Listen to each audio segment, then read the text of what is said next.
Having sudden guests? Bake them a quiche. It's fancy, but it's also fast and foolproof. And you can, but you don't have to, grow your own pie crust. We're doing Quiche Lorraine and Company today on The French Chef.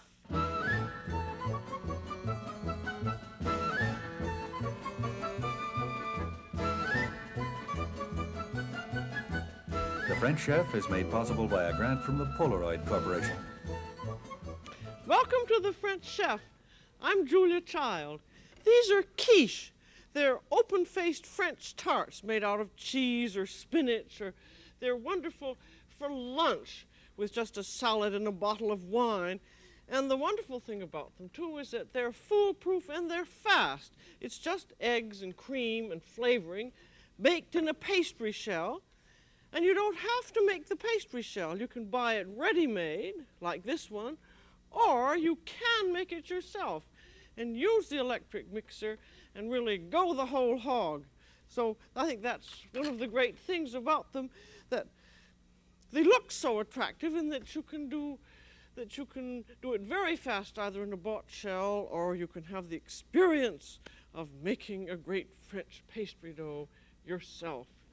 And the pastry dough for a pie shell is made out of flour and fat of some sort and water. And you have to have all of the fat, which I'm going to get, very cold and chilled. And the fat, which is butter or butter substitute,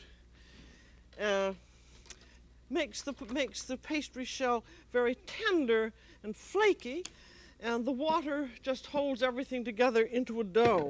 I'm going to start this in the machine just to show you how fast it's going to go, but I'm going to do it first in the machine. Started, but I'm going to discuss what we're doing.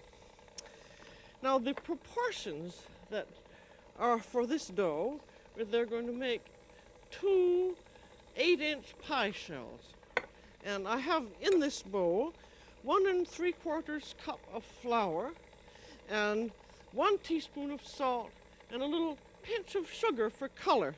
And the flour I like to use when we're doing it in the machine is that rather granular, sandy type that's called instant blending or quick blending, that's put out by both of the big flour companies. And just look for it on the supermarket shelves. And this is going to be enough for 2 8-inch shells. And then you want to have the fat. And you have 2 tablespoons of chilled lard or white vegetable shortening, and then 1 1/4 sticks, which is 5 ounces of chilled hard butter cut into little pieces. And the reason you cut it into pieces is just to give yourself a fast start. And then what you're going to do, your first step, is to blend the fat and the flour so that it turns into a very fine granular substance, like this. I'm just going to show you what this looks like.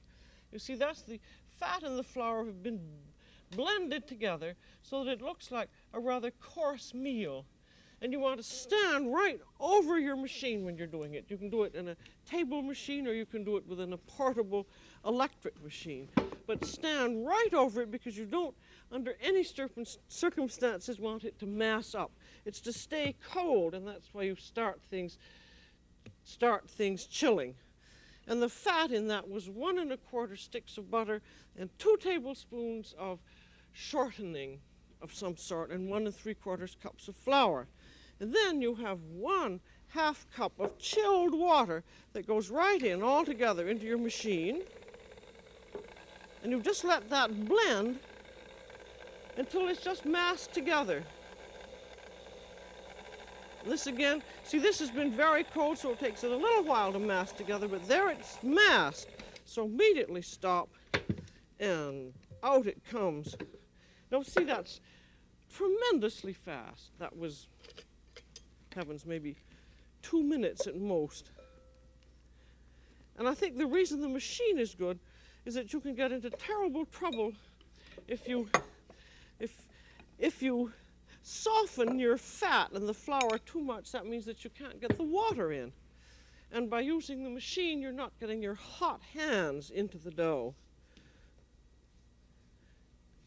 And that was 1/2 cup of chilled water that went in there. Then flour it lightly and feel the consistency of that dough.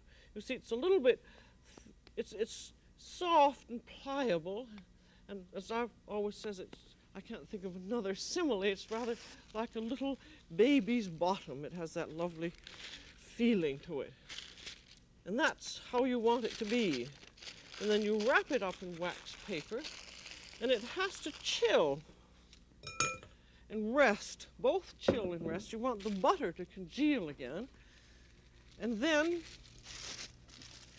you have to, particularly when you're using this instantized flour, it has to rehydrate itself, absorb the water. And also the rest allows the gluten in the flour, in the dough, to relax. And actually, I think it's better if you can do it, is to make your dough the day before, or you can even freeze it. And now this is chilled hard dough that I made yesterday, and I'm just beating it with a rolling pin to get it started. Now, I want to show you what the quiche is so that you'll remember what we're doing. You see, it's freestanding. There's your shell. It's not served in a pie plate. And so you want to bake it in something so that you can unmold it again, so that it looks like a quiche. This one was a ready-made one, and it was baked in a pie shell. So if you're going to do the quiche yourself, either form it in a cake pan, a straight-sided cake pan, or use the French quiche ring, which you can buy most anywhere. It's buttered on the inside, and place it on a pie plate. This is usually called a flan ring, and this one is about 8 inches in diameter. And so roll the dough about 12 inches in diameter, and start in the middle and roll out to the edge, and keep turning the dough as you do it so that you can roll it into a circle. And I'm not using a regular rolling pin. I'm just using a garage broom handle. And this should be about 12 inches in diameter. You have to have enough to go up and down the sides of your mold. And it should be about 3/16 inch thick, which is about the thickness of 2 quarters laid together, or a 50-cent piece if you still have one of those. Now, when you may not make the perfect dough at first, and if you take too long in rolling and it softens, immediately refrigerate everything and continue, because you can't do anything with dough that is limp and soft.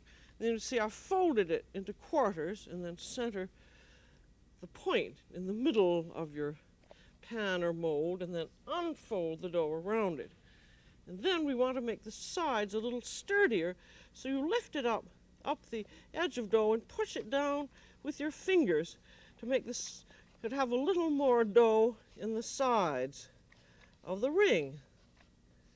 And if you find for some reason that the sides are not as sturdy as they should be, that one part seems a little bit thin, you can just wet it and put a little dough patch. And you want the sides sturdy so that when the quiche is baked, the sides will stay up. And now the second step is to take your thumbs and push the dough up all the way around. You've just to make a little decorative edge, you see? Here, I'll do it with my fingers on that side. See, that's just pushing it up. And that's going to make a little decorative edge, which we'll make some little fork marks on. And if it sticks to your thumbs, just rub them in a little bit of flour. And you want to work fast, and you want to keep everything cold, because once you have let the dough get a little bit limp, you're lost. But just remember, if you haven't done much dough before, anytime it gets limp and soft, put it in the refrigerator and then continue. And now take a fork and make little decorative marks around the top.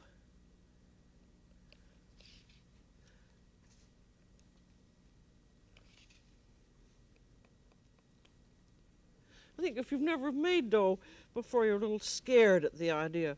But if you do try the machine, and if you remember to keep everything cold, I think you'll find you probably have to make it several times. But you'll find that you suddenly get the feeling of it in your fingers. Now there, you take your little fork and make little fork pricks at 1/4 inch apart. And be sure that you have a very sharp pricking fork, because you don't want to make great big holes. And these little holes in the bottom are to keep the pastry down as it bakes. And then I think it's a good idea. Save your dough, because you may need it later. I think it's a very good idea then to refrigerate the shell for about half an hour, at least, or you can even refrigerate it for a day or two. But I just think that it bakes easier because just by rolling the dough out, you have activated the gluten a little bit. And you may find that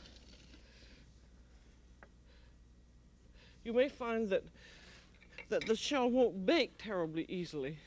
Now you can fill and cook the shell as it is. Here's a ready-bought one, and here's the homemade one. But you risk having pastry that's not cooked in the bottom. I want to show you one here that was baked in raw dough, and I want you to see the bottom of it. You see that's raw and soft. It's gotten a little bit cooked around there, but that's just plain, really raw pastry. And you want it crisp and brown, and even though it's a little bit of a nuisance to pre-cook it, I think you're going to find that it's going to be much better, and nobody's going to compliment you on your quiche if you have a soggy bottom, so I think it's much better to do the pre-cooking. And what you have to do, the problem is that you have to weight it down with something. And so weight this one, the homemade one, weight it down. This is some foil and some dried beans.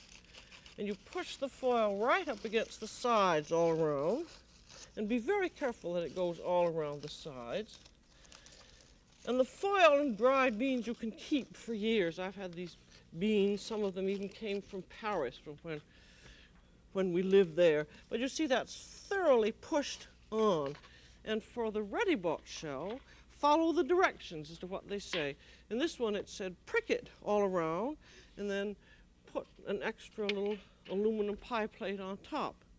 And then these are both ready to bake now. For the pre-bought shell, it also said to put a baking sheet under it. So I'll follow exactly what it said. And these are now to bake in a preheated 450-degree oven.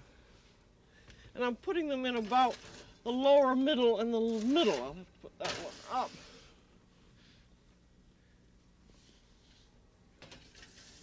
And after 7 or 8 minutes, look at them. I'm going to set the clock for 7 minutes. And I have something in here which I'm going to look at to see how it's doing.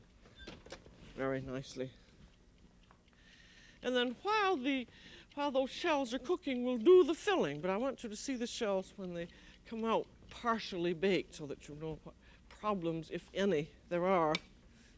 Now, a quiche, let's look at this again so you can see. It's just a custard, really. And if you think of it as a custard, I don't think you'll be scared of it, though quiche always sounds like such a fancy name. And a custard is nothing but eggs and milk and a flavoring.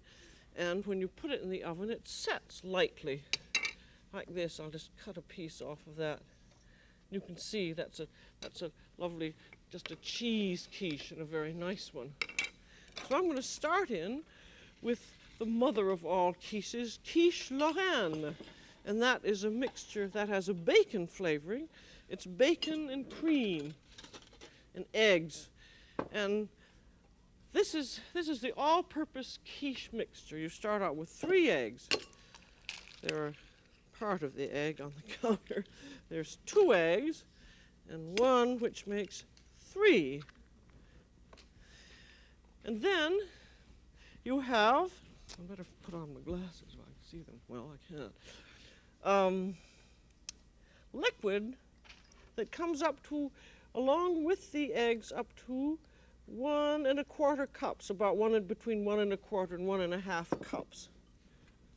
And then you mix that all up so that the eggs get thoroughly blended. And then it has a little bit of salt and pepper. There's a little bit of pepper and about 1/4 teaspoon of salt and a little bit of nutmeg. And this is the all-purpose quiche mixture. Just remember that it has, this is for an 8 to 9 inch shell. It has 3 eggs, and you put them in a measure and then pour in liquid and or flavoring up to the 1 1/4 mark. And this doesn't have any cheese at all in it. It just has the bacon. And here is the bacon, cooked bacon. And here's our cream mixture. And what's nice about the quiche is that you can make all of this ahead of time and simply refrigerate it, cover it and refrigerate it. You can pre-bake your shell, and then when you're ready to make your quiche, you just combine them all together. So that's all there is for the Quiche Lorraine mixture. And remember that you don't assemble the quiche until just before you're baking, and the baking only takes about ½ an hour. And now for other quiches, that's where the and company comes in. We're going to have an all-purpose flavoring here too, with some butter and some shallots or scallions. That's about a teaspoon of shallots or scallions, and then stir it all up. And then when you think of what you're going to make, you have to remember that your quiche mixture, the eggs and the milk are rather bland, and the dough is rather bland, so that you have to have something that's going to give a little excitement. So at least the butter and shallots are going to help, and you can do. I'm going to do spinach this way, and you just want to stir this around and get it nicely impregnated. I haven't got my frying pan hot, but what it's supposed to be doing is sautéing a little bit. But you could use canned crab or cooked lobster meat or mushrooms exactly the same way. And just remember to flavor up whatever you're going to put in first. And then I'm going to flavor this up with a little bit of pepper and a little bit of salt.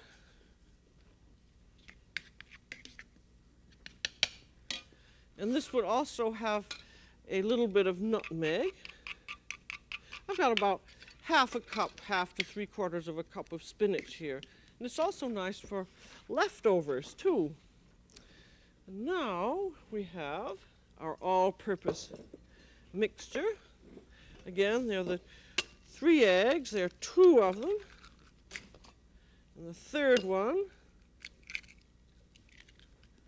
And a little bit of grated cheese. This is about 1/4 of a cup of cheese, or 2 or 3 tablespoons of Parmesan. I've used grated Swiss. Mix up your eggs just to blend them. And in goes the spinach.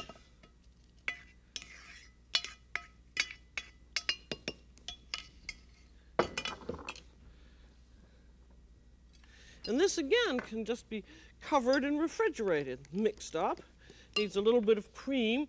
When you have a solid, like spinach or mushrooms, you can put in a little bit more liquid, because if it's just pure liquid, then it's when the thing only comes up to about 1 1/4 cups. In this case, it comes up to 2 cups. And then taste it very carefully and see how the seasoning is. And if it needs any more salt or pepper or anything else, put it in. And then again, this is ready to go. Clean up a little bit here. Now I'm going to, presumably, these shells are going to be ready to look at. Now, first, let's see how that's doing. That's doing very nicely.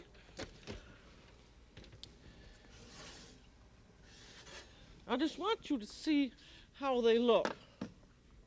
These haven't really been in quite long enough, but at least it will give you an idea of what they're supposed to look like. Now, this is the home-baked one. And lift up your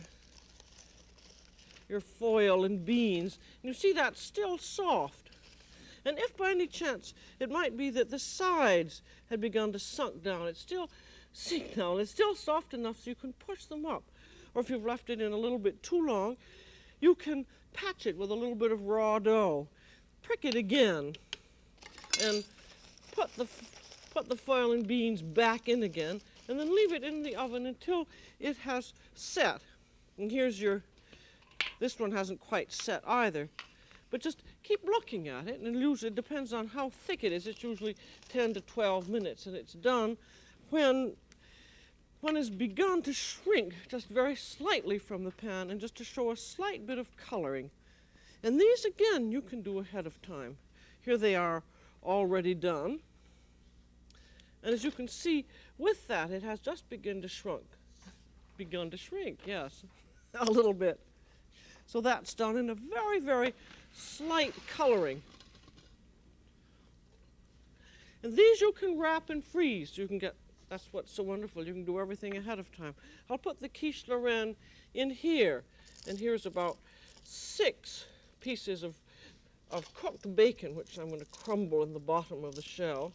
Some people like to cook raw bacon in the shell, but I like to cook it ahead. And now here's our mixture of 3 eggs and cream.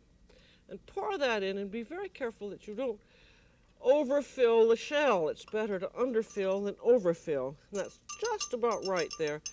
It should be, that's left about a 1/4 of an inch, which is a very good idea, because if it comes over the shell, you may have little troubles in the oven. And then put on a little bit of butter on the top, because that'll help make a nice brown. That's all moved around a little bit. And if you notice, I'm leaving the ring on. I think it's sensible to do so. And also with this with this ready-made shell, I'm leaving the plate on because we can undo it afterwards, I hope. Now I'm going to put the spinach in this, and that was, as you remember, about 1/2 cup of spinach, 3 eggs, and some cream, and also cheese.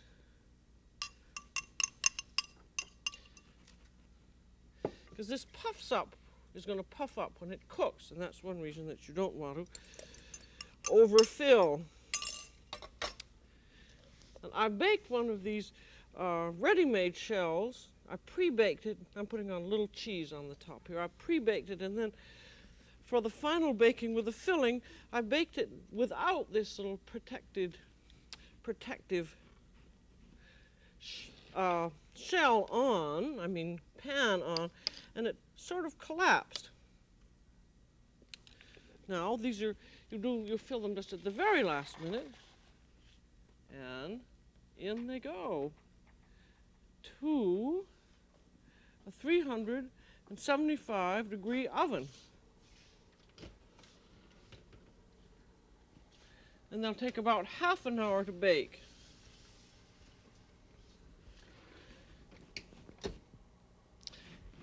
Now,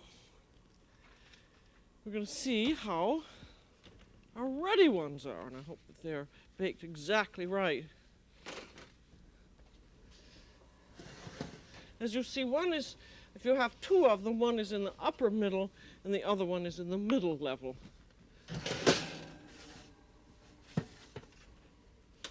I think those look pretty good. As you see how much this one has puffed up.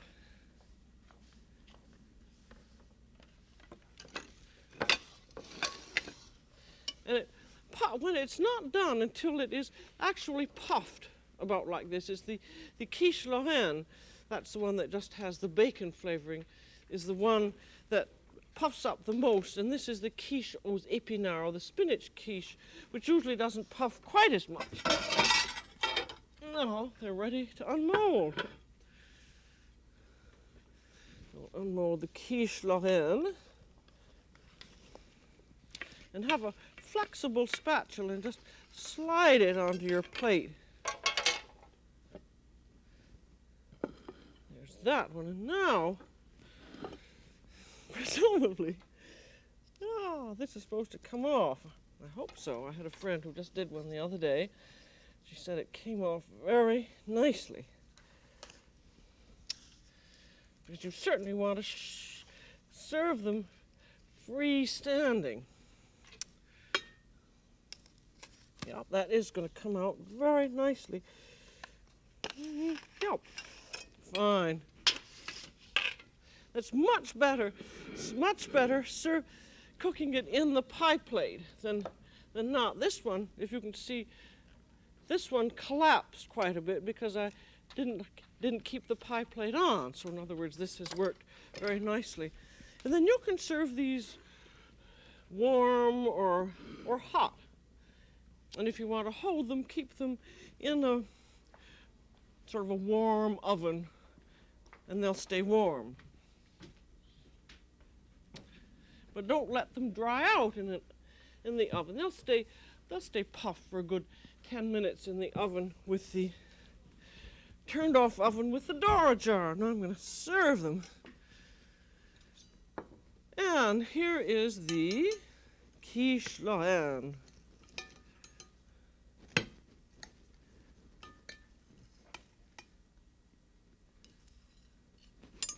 Then I'm going to serve a piece of the spinach quiche.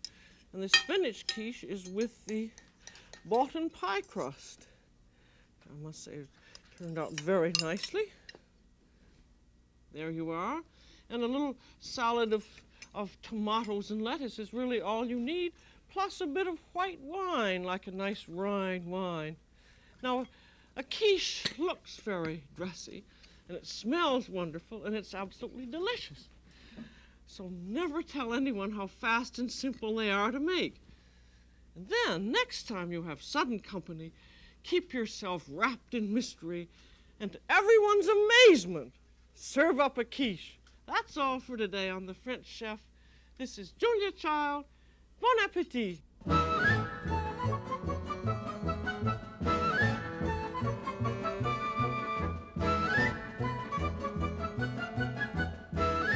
This program was made possible by a grant from Polaroid Corporation.